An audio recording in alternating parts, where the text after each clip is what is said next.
مسلسل د خپل اولاد مبارک الله نه سوال کول پکار الله به دا اولاد بني غلار باندې راغلی دا اولاد به الله براه راست باندې راغلی دا اولاد مبارک نه امید کېدل نه دی پکار د حضرت حسن بصری رحمت الله علیه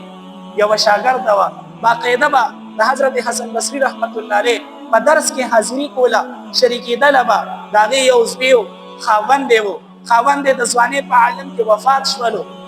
کله خاوند وفات شولو دې سوچ وکړلو چې بز سپوما زما خدایو زویری که زه چرې بل واده وکم خاوند خو به ماته ملو شي خو زما د دې بچي زندگی به خراب شي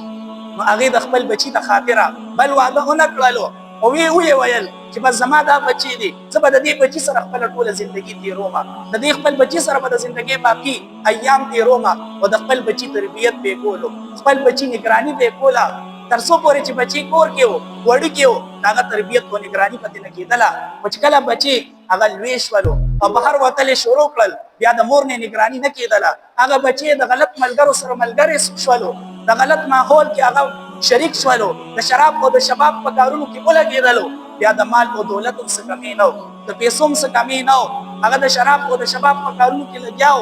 مور په حوالو نصیحت په اثر نه کولو مور به دا بچی ځان سره کړلو حضرت حسن بصری رحمت الله علیه ته به بوتلو او ورته به ویل چې د نصیحت وکا حضرت حسن بصری رحمت الله علیه به ورته په ګنټو باندې نصیحتونه کول او په دا باندې با خبره اثر نه کولو ډیر څنګه دل وروتلو د شراب او د شباب په کارونو کې ځاسې سو کلونه تیر کړل چې باغې کې خپل زندگی صحت هم تباہ کړلو خپل مال او دولت هم تباہ کړلو او اوس ورته بیماری ولګېدله داسې بیماری چې ډاکټرانو حکیمانو هغه بیماری لا علاج وګرځوله اوس په کټ باندې پروت دی د پاسېدو طاقت پکې نشته دی د ودرېدو قوت پکې نشته دی د مرګ په حالاتو کې پروت دی مخامخ ورته مور ناسته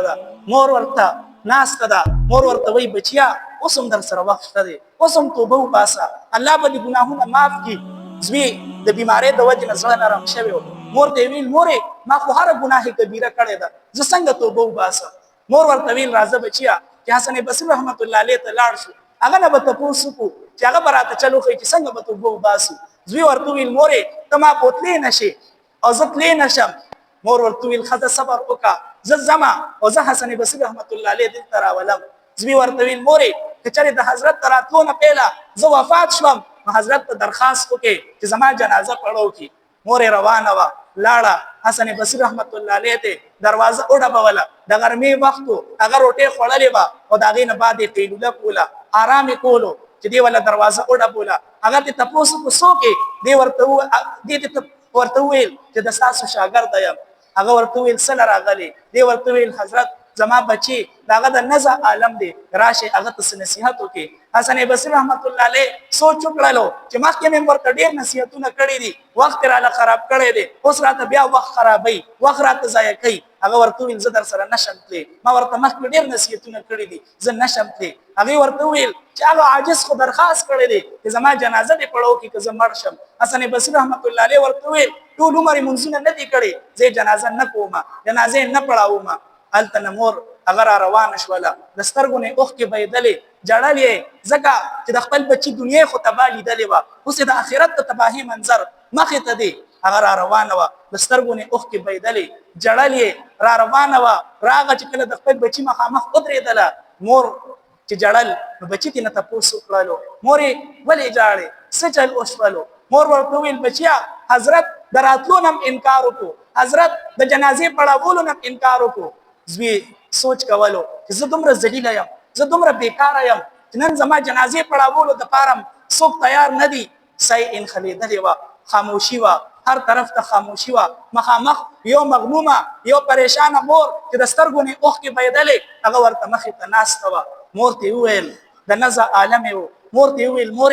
مورې چې زه مړ شم ما سره به یو احسان ونه کې یو نیکي به را سره ونه کې مور ورته وویل بچیا ستا دپاره خو ما خپله ځواني قربان کړه ستا دپاره خو ما خپل اډوکي زاړه کړه ستا دپاره خو ما خپل ویښته سپین کړل وایه څه خبره ده زوی ورته وویل مورې کله چې زه مړ شم نو زما په غاړه کې به د خپله لوپټه واچې او ما په دې کوڅو کې راکاږې داسې به مې راکاږې لکه څنګه چې خلک یو مردار سپی په کوڅو کې راکاږي د مورې چغه ووتله مور ورته وویل بچیه داسې ولې زوی ورته ویل مورې چې د دنیا خلکو ته پته ولګېږي چې د خپل د رب د نافرمان او د خپل د مور د نافرمان داسې انجام.